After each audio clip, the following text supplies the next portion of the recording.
Hi, everyone. This is Krista with Be Positive, and today's episode takes us to Boulder, Colorado. On March 22nd, 2021, a mass shooting at a King Soopers grocery store claimed 10 lives. One of them was Kevin Mahoney, father of journalist and advocate Erika Mahoney. Erika's world changed in an instant that day. And in this conversation, Erika will be sharing with you her experience from that day, her unique perspective as both a reporter and a grieving daughter, and the way she's been navigating life in the years since. We also dive into her podcast, Senseless. Her podcast explores a statement she made in 2023, which was in an article published by The Atlantic. She was quoted as saying, "The victims are not just a number, and the web of pain is much bigger than we may think." Each of her episodes amplify the voices affected by this tragedy and thoroughly explore key moments of that terrible day and what followed. Buckle up, everyone, because this is a conversation about loss, love, and the ripples that one day can create. And it's one I hope stays with you long after you listen.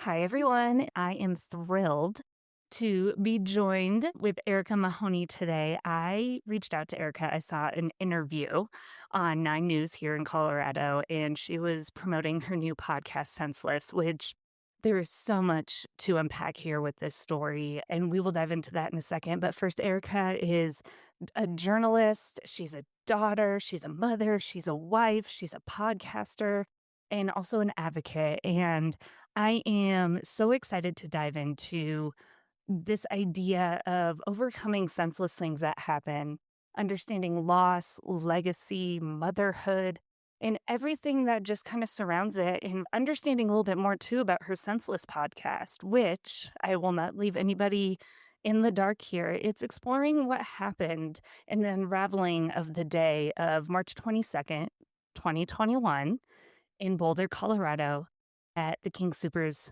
where there was a mass shooting, and she unexpectedly and unfortunately lost her father that day. And we are just so excited to have you, Erika, here to share your story and talk about all the great work you're doing.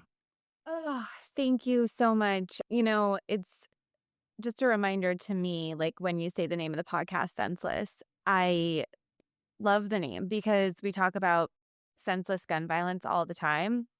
But also, I think that this word applies to so much more than just that. And I really wanted to create this podcast so that it would resonate with anyone grappling with grief and trauma. And the truth is, like, no one goes through life without those things. And senseless things happen.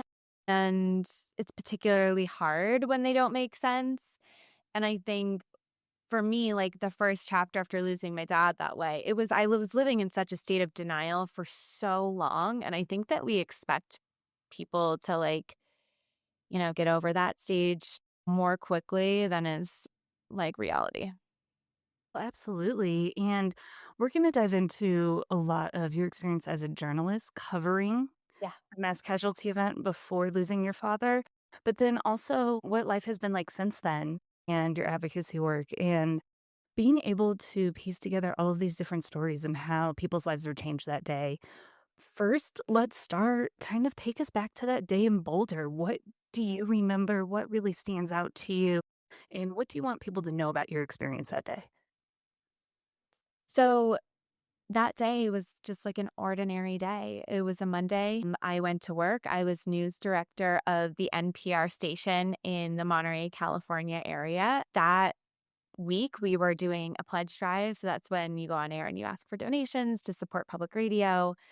And I was on the air when I saw my phone light up and it was on silent, but I could see it light up. And it was my mom. And I thought that was unusual because she actually like loves the pledge drives because it's kind of this opportunity to just talk more naturally instead of maybe just always doing the news.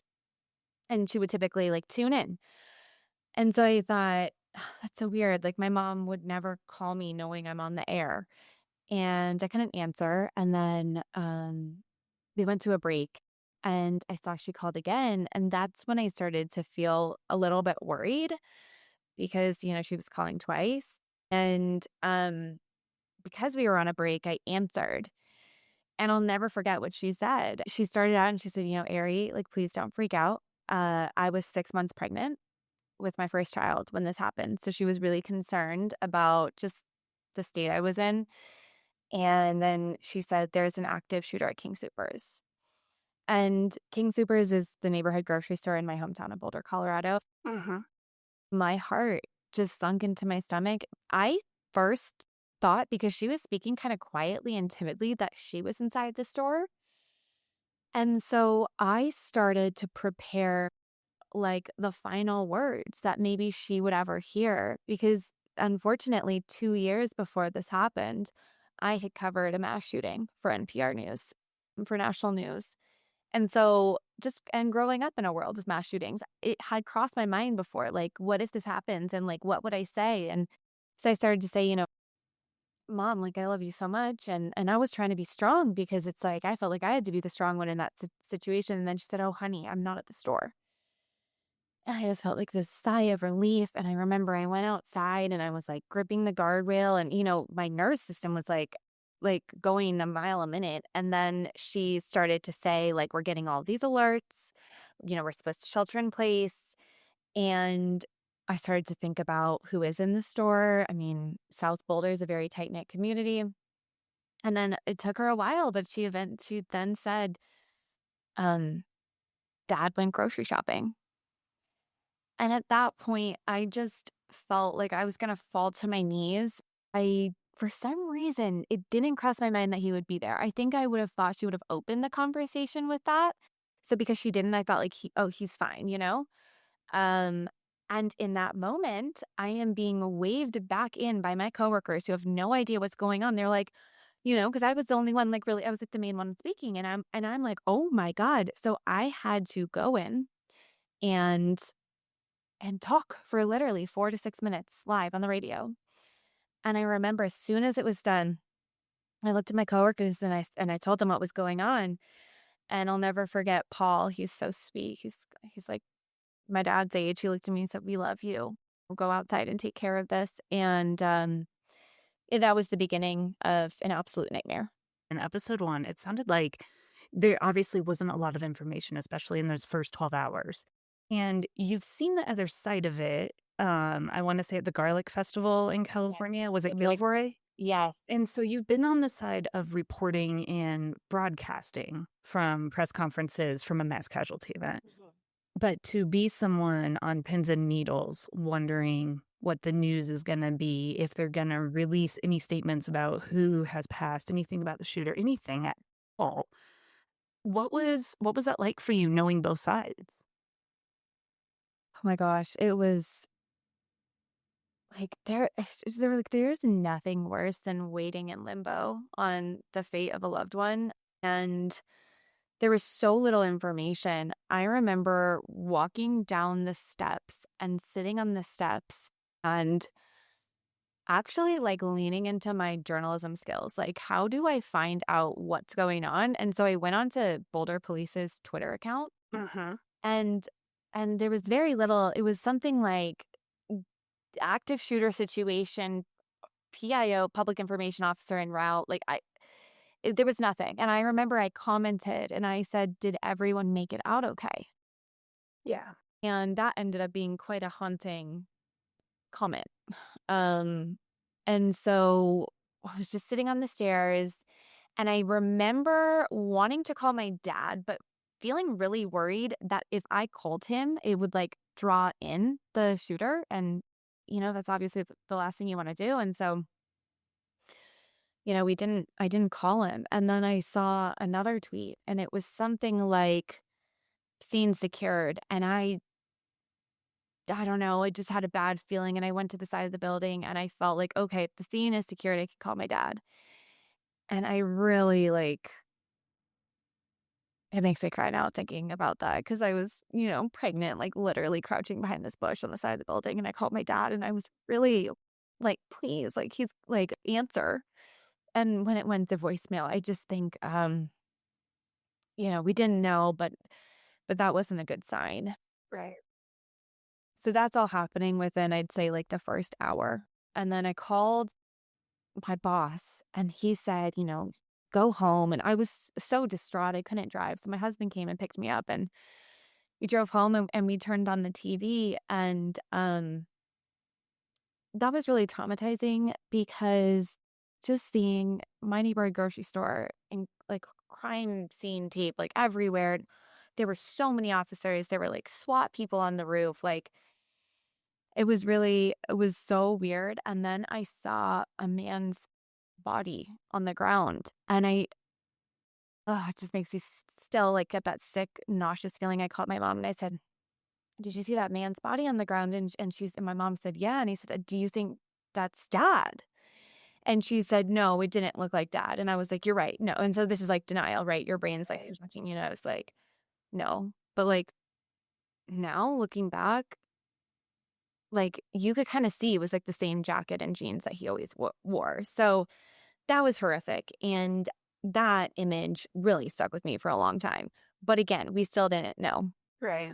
So as the night goes on, it's just like getting worse and worse. And there was going to be a press conference and I, again, leaning into my journalism skills, I'm like, figure out how to find this press conference. And I'm watching all these reporters kind of hover around like this podium where officials are speaking. And it was so weird because it just took me back to when I was on the other side of the story covering it. And my heart went out to them because I remember how hard it was for me to cover this. And at first press conference, they didn't, they said something like multiple people were killed and the shooter was in custody.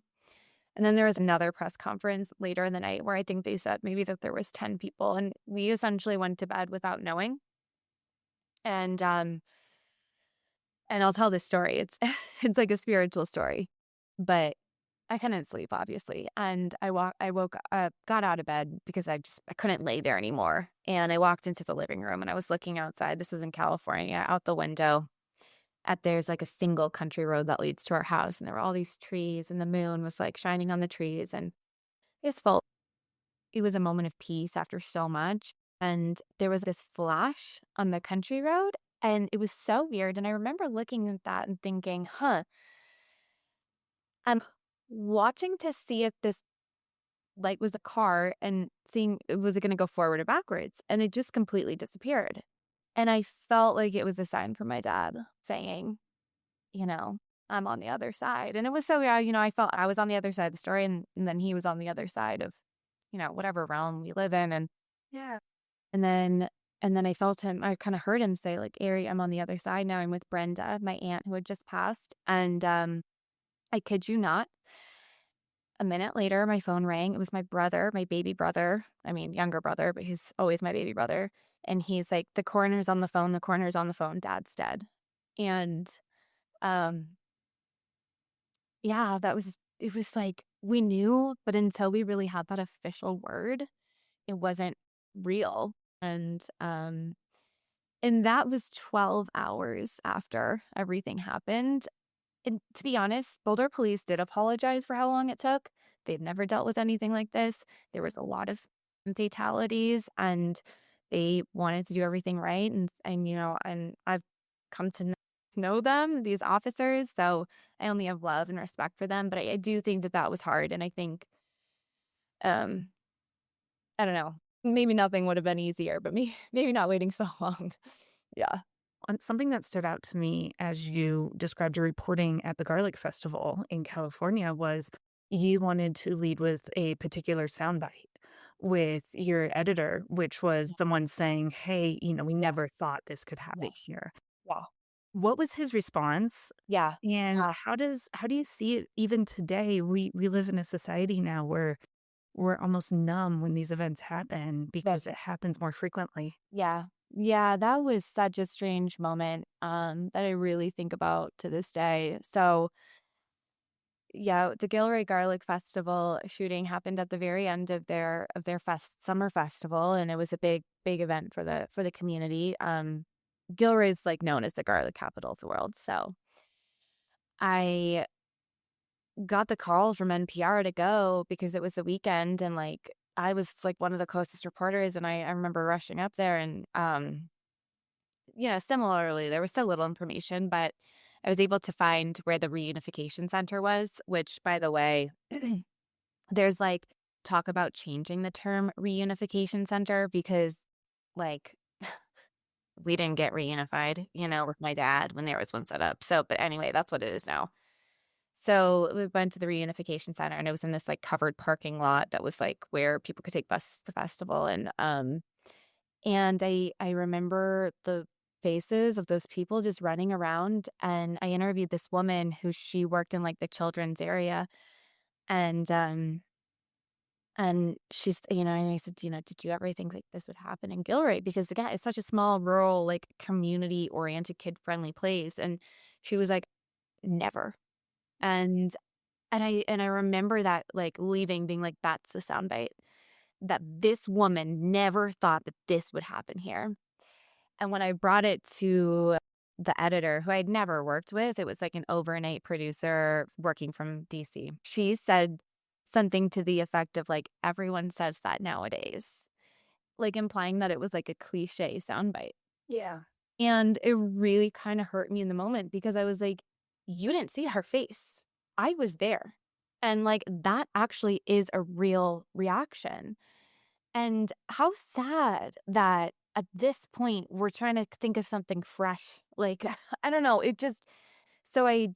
But I was on a deadline and I was like a fairly new reporter. And so we just kept going and, not to say anything about her. Like, she actually really helped me with the whole story and stuff. But like, that's just kind of the reality. Like, there is like this cynicism and, you want it to not always be the same. Right. But maybe that's part of the problem. I mean, it's like, no, like this should not be happening. Mhm. And let's be real in our coverage. Like, that is really, to me, the only real reaction. I felt the exact same thing. Oh my God. Boulder, which is nicknamed like the Boulder Bubble, Yep. has now been like, That bubble's been hard. popped. Yeah, Like, it's burst. yep. Exactly. Yeah. It's even to this day, there's so many different events that you could point to all around the country of something Well, happening. well, this episode isn't out, but I wrote this paragraph in the final episode that really like speaks to this. It was something to the effect of like, it's unthinkable, but at this point it's also expected. Yeah. It's just that you don't expect it to happen to you. And it did happen to me, and it happened to my family and my community. And so yeah, anyway, I speak to that in the episode that will come out August 12th. We both grew up in Colorado. We Yeah. talked earlier Yeah. about, we were alive during Columbine.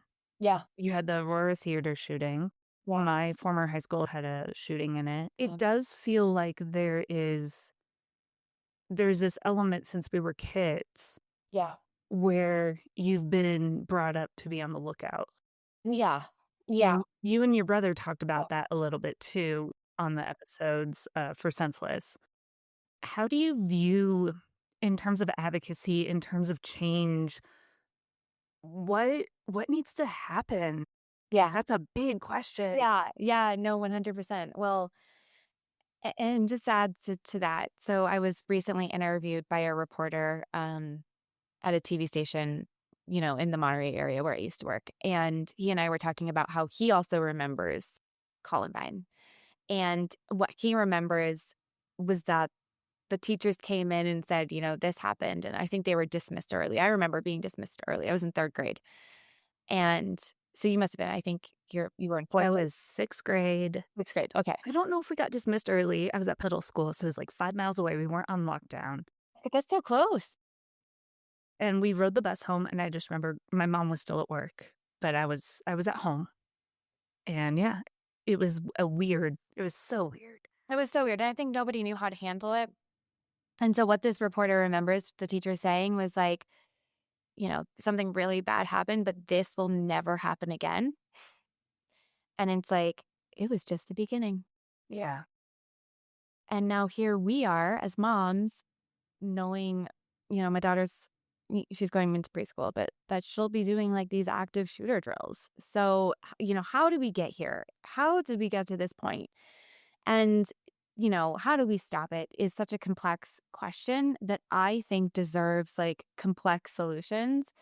And while maybe I used to think that the solution was like one thing, like banning assault weapons, I now actually think that it's a multifaceted approach that we need to take, a combination of like, paying attention to people's mental health, 100% making it harder to get guns in this country. I mean, it's so easy. The perpetrator who killed my dad and 9 other people, he had a lot of weaponry.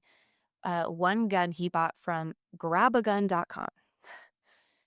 Wow. He didn't use that one. He ended up using one that he bought legally. This other gun that he bought legally from a gun shop um, near his family's restaurant. But 100%, I look at the gun laws and I think what's really sad is that most Americans agree that we need stricter gun laws, but that is not reflected in federal policy. You're right. Well, like we definitely need to start there, and we used to have an assault weapons ban. So how do we get back to that? And um, I also really think about, you know, again, the perpetrator in my case, that there were signs. And it just like, I don't want to put it on teachers. They already way too much, but like, it's so much harder to love the bully, right? And those are actually the people that we need to kind of focus on and love a little bit more. And I said this in my victim impact statement, and I thought it the very night of the shooting when I was laying in bed, that what I wanted to tell this young man, he was 21, that I wished he'd received more love in his life because then maybe none of this would happen. Yeah. And so, as simple as it seems and sounds, I think if we can get to a place of like love and like loving each other, that that will set us on a way better path. I mean, it's just there's so much violence right now. There is so much chaos. It's such a scary place. Like, how do we find our human connection again? How do we realize that actually everyone on planet Earth needs to be on the same side? We're all the same species. We're all going through things. Yes. It's interesting. We were just talking as a team for our crime and trauma scene cleaning side of the business. Yeah. We were talking about how could we potentially get certified and help others with it's mental health kind of like advocacy training where it's a training that you can take where you can understand and identify signs when someone's having a mental health crisis. You're not a counselor, you're not someone that's like diagnoses, but you're someone that is trained to not only see signs and then know the right and proper steps to potentially get them help and offer help or to listen. And I think to your point, it almost makes us much more kinder and loving. So when you see the bully or you see the outsider or you see the person who's struggling, instead of almost being fearful of, oh, I don't know what to do here, so I'm just going to walk away, someone else will deal with this, Yeah. Yeah. you actually have the confidence and the ability to be approachable and to approach with I'd love to solutions. take that course. And I think that we're all perceptive to it and that we just maybe need the tools of how to do it. And we need to like, yeah, exactly. Like let go of the fear and like let go of the I don't know, maybe the selfishness if I gotta protect myself in this moment Yeah. kind of thing. But that's wonderful. I love that idea. So is that out? There's a lot of trainings. We can link to it too in the show Okay. notes and everything. There's a lot of trainings you can take online for it, and there's different organizations that have grants where they can offer it for free. And I think it's one of those little tools that people don't know about. I Um, think I about it. Yeah. that's so easy to take. It takes less than a day for Yeah. some information. Yeah. But I think, for me too, I do feel like a lot of people fall through the cracks, and that's no excuse by any means for any violence that is done to anybody. But Yeah. moving forward, when you talk about prevention, absolutely looking at ways of before there is even a weapon involved, before they're even able to even have some sort of ideation, how can we help someone at the very beginnings? How can we ensure that Yeah. there are resources or some types of support available? Let's have a hug line. Yeah. We could all use a hug. Yes, and, like, the hard like, again, like, the hardest people to hug are, like, those bullies, but, like, they're actually the ones who are craving that so much, and then when they don't get the help, and then, this the gun that was used, I mean, this is a powerful weapon. No one survived. There were no injuries because nobody could make it to the hospital, and I find that so sad. Um, and I don't wanna get too much into the details, but I think that alone says it. Yeah. Anyone who was shot had no chance of surviving. That's just awful. Well, let's flip the script because your dad sounds amazing. Oh my gosh, yeah. You shared some stories with me about him and just how thoughtful and caring and what a wonderful father he was. Yeah. Tell us a little bit about your dad and how people can also remember him and honor him. I love this question. Okay, so I wore this, bandana for our conversation because it reminds me of my dad. Um, I don't tell this story too often, but I'm gonna share it here. So, um, at the end of high school and just going into college, I was really struggling with an eating disorder. And, um, they got worse when I went away to college. And then when I came back after freshman year, I remember I was in my room and I was unpacking my suitcase and I like heard a knock on my door. I like opened it and it was my dad and he was holding something behind his hand, which is so cute because he used to travel a lot. He worked in hotel development and management. And whenever he'd go on a trip, he'd always like bring like, even if it was like something so small, like the airline pins, he'd be like, it's just like a little something for us, my brother and me. And so I'm like, what's behind your hand or what's behind your back? And he like pulls out this book and it was like a hiking guide to Colorado's, tallest peaks or something. He was like, this summer, I want you and I to hike all of the tallest peaks in Boulder County. And I was kind of rolling my eyes. Oh my God, that's so dorky, cheesy. And but also in my mindset, I was like, what a perfect way to just kind of keep losing weight so bad. And what ended up happening was the complete opposite.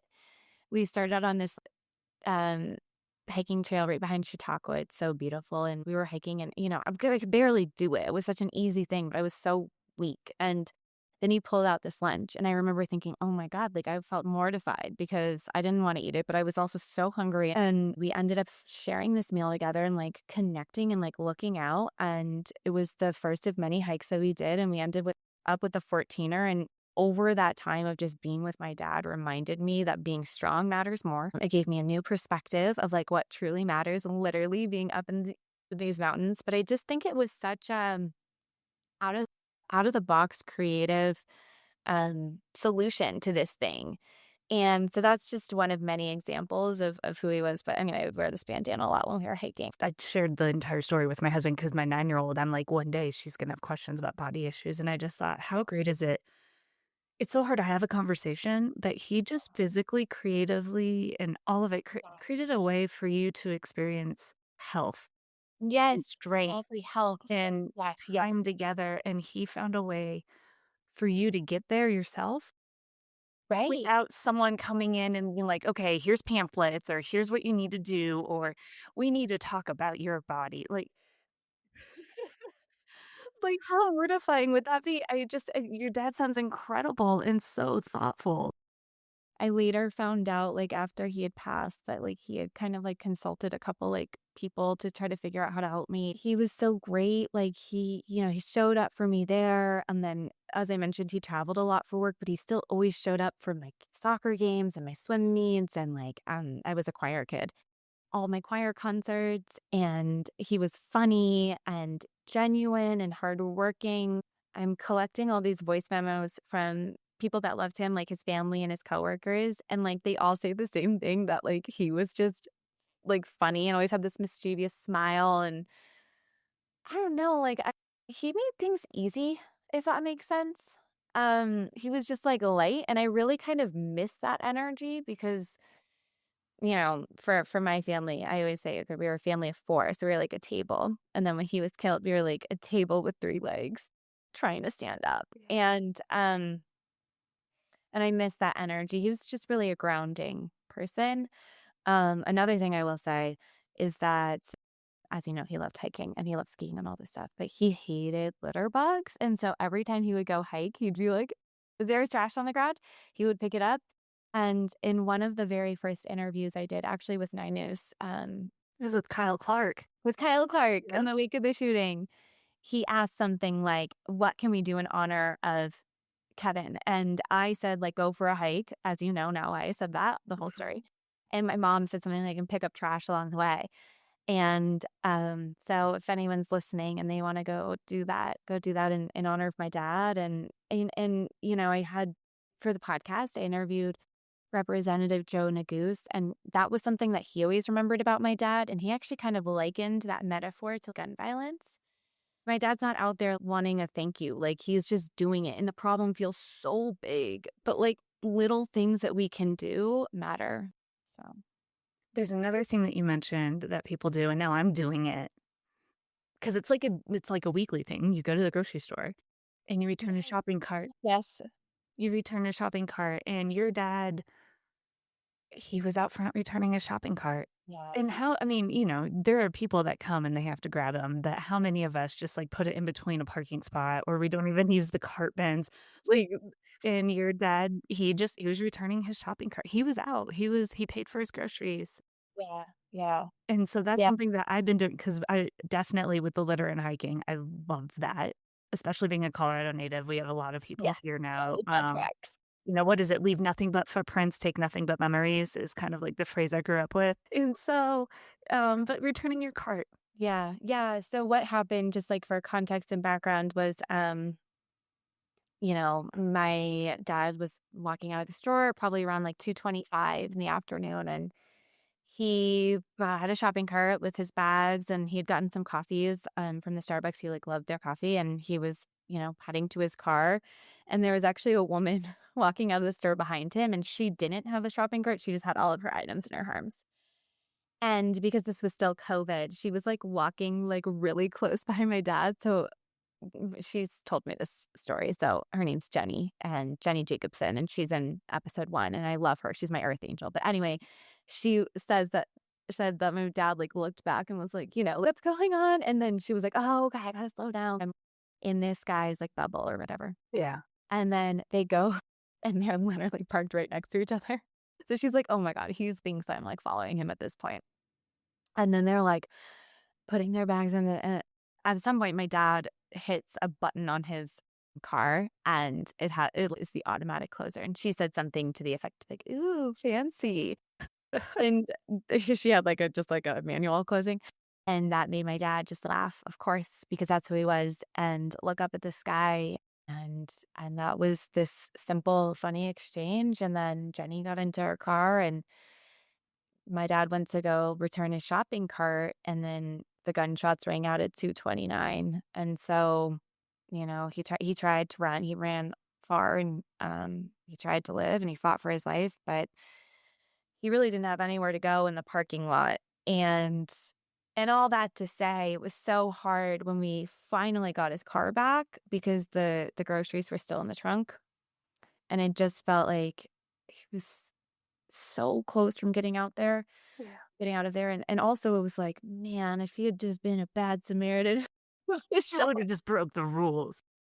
but he never would, and so I, in my PTSD, really struggled with not only grocery shopping, but particularly that, feeling like I'm out and I'm vulnerable in a parking lot, and and I really struggled with, like, returning my shopping cart, and all of that shifted one day. It was, like, the 2nd Father's Day, and it was a couple days leading up to Father's Day, and I was feeling so sad, and I was remember just I was crying in my car, and I had to go grocery shopping of all things, and I was in in the parking lot and staring at my cart thinking, "I can't do this right now," and all of a sudden, I heard this man call out, and I look back, and he goes, "Do you want me to return your shopping cart for you? I'm returning mine." And he was about my dad's age, and I was like, "Oh my god." I feel like my dad was, like, tapping him on the shoulder, "Help her, she's freaking out," like, and I, you know, again, like, have learned to accept help, and I was like,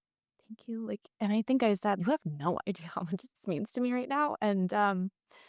And over time, like I've learned that I'm still gonna return my shopping cart and and be a good person and not let the fear of this stop me from like, you know, finding the good and being the good. I mean, it's such a simple thing, but like it kind of feels like there are two people in this world, like the people who return their shopping cart and the people who don't. I will say after having like little babies and I was transferring them, I wouldn't return the shopping cart and like that I think is like Oh, total. no, that's so hard. Yeah, because you can't leave your baby.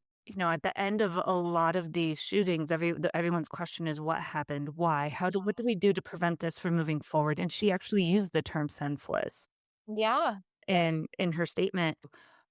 How how have you found the hope, the joy?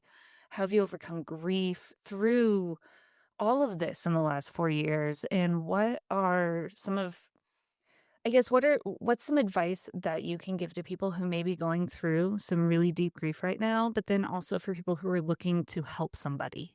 Yeah.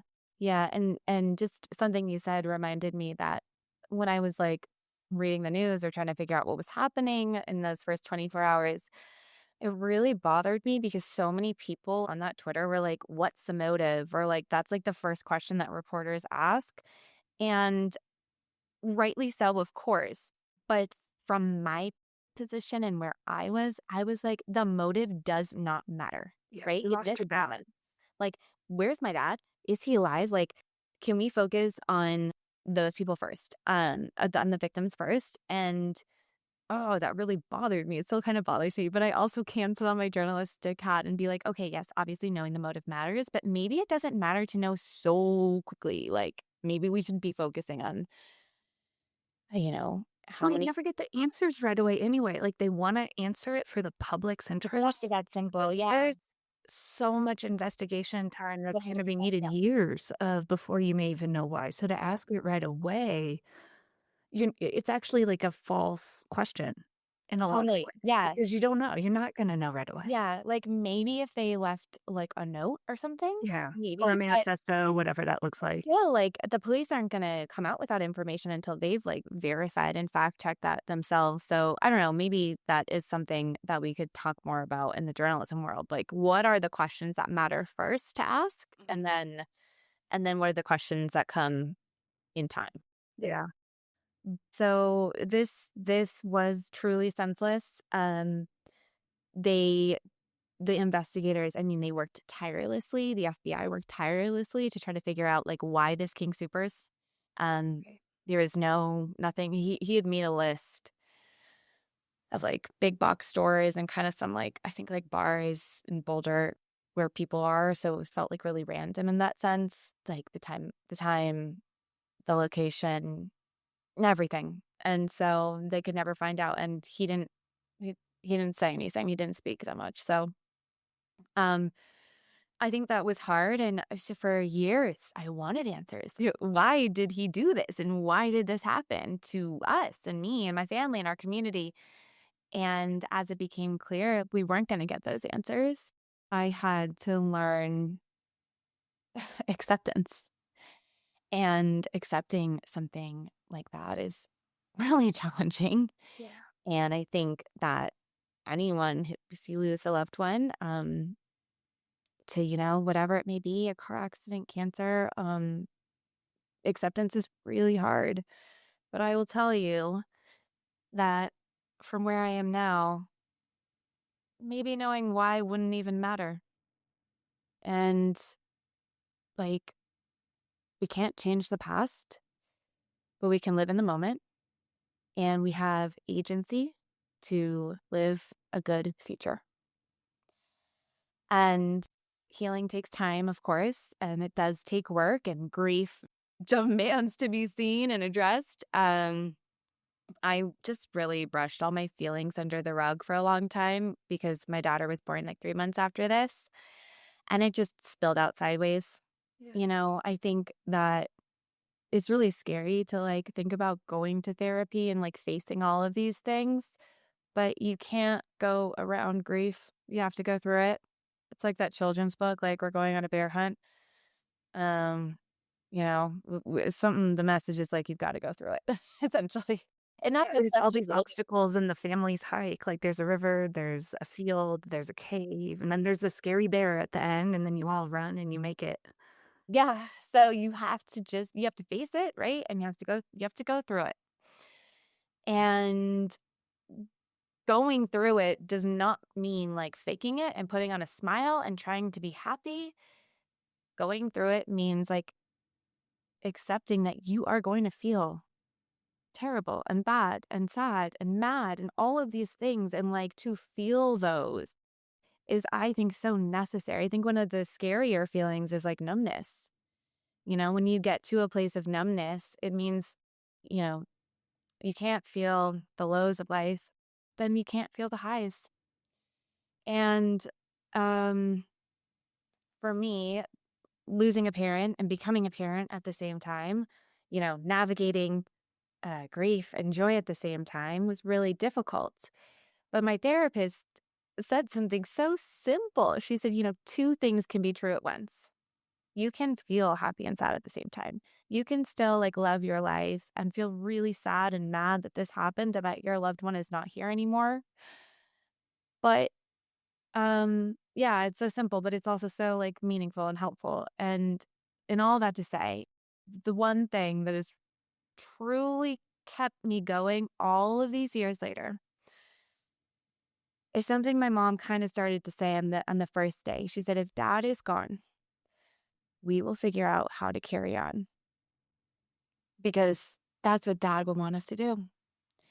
And whenever I'm feeling hopeless, I think about my dad and I think, what does dad want you to do? Dad wants you to live. You are here now. You are stronger than you think. And keep going, keep finding joy, even if it's like one little tiny thing you do in one day, like, do it. So that's my advice. Think about your lost loved one and think about what they want for you. And I bet the answer is they want you to be happy. Yeah. Can you leave space for him in your life and talk about him in the present tense? Yes, I do. I do. He has a seat at your dining table. You still symbolically, is that the right way to say it? Make room for Yeah. him in your life Yeah, and yeah, I honor. think so. I mean, it's like, he's not physically here, right? So there's, like, that loss. Like, there's not a day that goes by where I'm playing with my kids in the backyard thinking, God, I wish my dad was here to see them right now. Of course. But there are still ways to stay connected to our loved one on the other side. And that is through talking about them. That is through things like listening to their music that they loved, cooking their favorite meal. And we still make sure that he has a place at our dining room table. My last choir concert that we performed in this spring, um, my mom and my husband came, and I was up on stage. I was really thinking a lot about my dad and just kind of wishing he was there, hearing me sing now all these years later. And afterwards, I met up with my mom and my husband, and my mom said we left an empty seat in between us so dad could watch you too. And I love that so much. So yeah, if you can make space for that, and it's not always easy in the beginning, it takes time, but he's still my dad. He's still Grandpa Mahoney, and nothing can take that away. That's incredible. And what does that mean to carry on his memory and legacy for your daughter and Yeah. making sure she knows who he is? I mean, it's like no one prepares you for how to tell your kids about this. So, and my kids are little. Um, my daughter's 4 now and my son is 2, and I can talk, more with my daughter about Grandpa Mahoney. And I feel like was really connected to him because, she was in me when this happened. I was growing her, and there was like a passing, right? Like of a death and like a birth all at the same time. And so we still talk about Grandpa Mahoney all the time. And when we moved back to Boulder, um, about almost 2 years ago, she requested to have a picture of him in her bedroom. And I love that. And so that's a little thing you can do is like put a picture of your loved one in your kid's room. And like, she has one grandpa here on earth and she has an angel grandpa. And we talk about him. And I say, he's in your heart. And if you're ever scared, you can call on him for help. So, as the years go on, I'm sure we'll talk more about it and I'll figure it out then. But for now, that's what we're doing. It sounds like you're doing amazing, and That's you're right. keeping him around, and he's in spirit, and he's looking out. Yes, He's yes. looking out. So you launched the podcast earlier this year, but I assume this idea has been around for a little bit longer than that. How did you come up with the idea of taking your journalism skills and wanting to share and explore this ripple effect of one day? Yeah, yeah. Well, it was a journey. I think that if I was like to pinpoint back to like kind of where like the catalyst began was my therapist had me write letters to my dad. And because like I said, I kind of brushed my feelings under the rug and became numb and extremely depressed to the point where I couldn't feel anything. I couldn't cry. I wanted to cry, but I couldn't. Yeah. It was like I had shed so many tears afterwards. There was like nothing left. And she was like, I want you to write a letter to your dad. And I remember sitting down on my computer and being like, oh my God, I can't do this because I can only write a news story. Did you What have is like your AP style book next to you? And Yeah. Um, so it took me a minute to break out of that. And then I started writing and it just was like flowing. And it was like I was crying so hard and it felt so cathartic and so healing. And I was like, oh my God, she helped me cry and she helped me do this. And it was the start of many letters to him on Father's Day, big life moments, quiet moments of just missing him. And I love that. And I can kind of hear him talking back to me because I know what he would say to some of these things. And I can still ask him for like questions or life advice because I, know what he would say. But, all of that became this thing of, how do I creatively express my grief? And when we came back to Boulder, I think it was like it was a remembrance ceremony on the anniversary. And I was sitting there watching all these people get up on stage and speak about their loved one and thinking, oh my God, there's these incredible stories happening all around me. And I felt like prepared in a way to be the one to tell them. I'd spent the past decade working as a journalist and I had the skills and I wanted to do this for me and to give a voice to my dad, but also to share all of these other stories of people affected by the same tragedy, but maybe in a different way. And then like the fourth like entity that I wanted to do it for is for people going through a hard time. And I felt like there wasn't really a roadmap for this particular incident. And so I wanted to share mine. And it was really strange because like when you work for NPR, like they'll pay you to go do the story, obviously, right? Like, that's not how this works, right? It's like you're taking a risk, you're investing in yourself. So I remember going to Best Buy and I got like a recorder and stuff. And I was like, oh, because it's like normally it would be like equipment provided. And then I went and I was really proud of myself for just like taking that first step. And my first interview was with a young woman named Olivia McKenzie, and her mom was killed in the shooting. And we've become close ever since, just having both lost parents. And I met her on this hillside overlooking Boulder, and we talked for like 2 hours. She, that moment lit a fire under me to keep going. I had to tell this story. Olivia's story is so strangely beautiful. And I felt like people needed to hear it. And I kept going and I got all these interviews. I went to the hospital. I went to the Boulder Museum where all of these things from the makeshift memorial were archived. I talked to employees who survived. I talked to shoppers who survived. All the attorneys. Like I went through the trial. The trial episode just came out, and then I was sitting on all this sound and tape, and then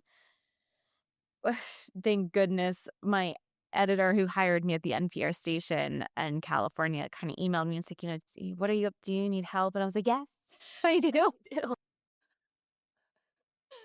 And there was a lot of challenges in just getting through. And she, when she kind of entered the picture, I felt really like I could kind of see for the first time an end product. So I kept going and then got connected with Lemonada Media, and I felt so held and seen by them. Yeah, here we are. So it has not been easy. I'm not gonna lie. And there's been moments where I was like, "This is too hard, and I'm gonna give up."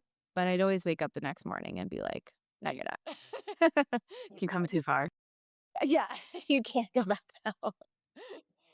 You had a gut feeling, you had a trajectory, you did a ton of research, a ton of work. It is paying off in a sense of people are hearing your story, and you have such incredible engagement online and such a lovely following of people that deeply care about you and your story. Well, we've kind of like, pointed this out in our conversation. We talked before this, and something you said really helped me in my journey of all of this, like evolving and whatnot, just helping me recognize like people are listening, Mhm. people are showing up, and, maybe it's like a small but mighty community at this point. But I like left that conversation and was like, oh my gosh, I need to like show so much gratitude for the people who are listening and that this is resonating with them. And I did like a whole thank you post because it's true. And I think sometimes we can get caught up in like, what's next and who else do I need to reach and like, oh, and get lost in that. And you just helped me really be like, I don't know. I felt like at peace. It was really what you said was like really great for me to hear and to know like, slow down, pause. Like sometimes we kind of maybe know internally where it's going and we want to get there faster. But yeah, live in the moment. I only could say that because I struggle with the same thing. And so I am a forever fan. I know I will be following and engaged. And Vice versa.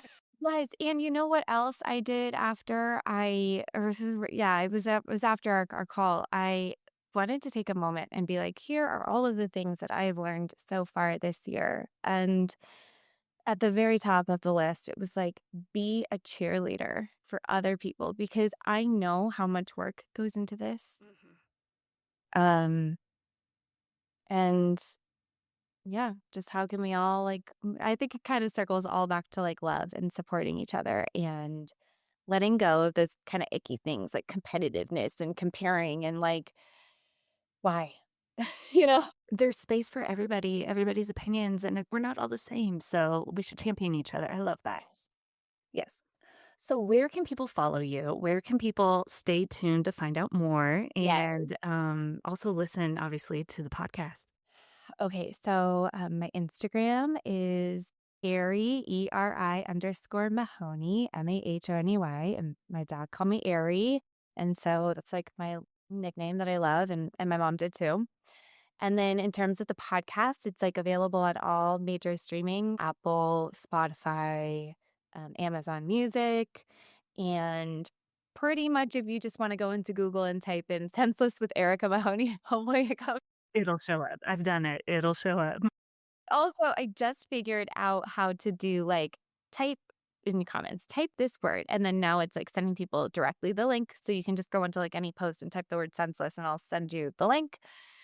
So yeah, it's been a learning curve, like stepping into all of this and and it's exciting. And I appreciate you for having me on and all the work that you're doing and really meaningful stories, just in the same vein of like talking about hard things out loud and helping one another. So thanks for everything you do. Grateful to be able to do it, Yeah. right? Grateful to be able to do it. And thank you so much for joining us. And it's been a pleasure, Erica. It's been so good. Here you go.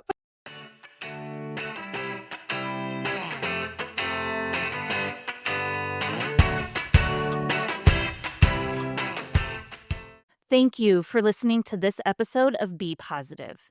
If today's conversation moved you, inspired you, or made you feel a little less alone, don't forget to subscribe wherever you get your podcasts. Also, follow us on Instagram and Facebook at Bright Sky House for behind the scenes clips, guest updates, and more ways to stay connected. And if you're looking for more healing beyond the mic, explore our curated book list featuring titles written or recommended by our guests at brightskyhouse.com/book list. We'll be back soon with another story. Until then, thank you so much for listening, sharing, and being part of the Be Positive community.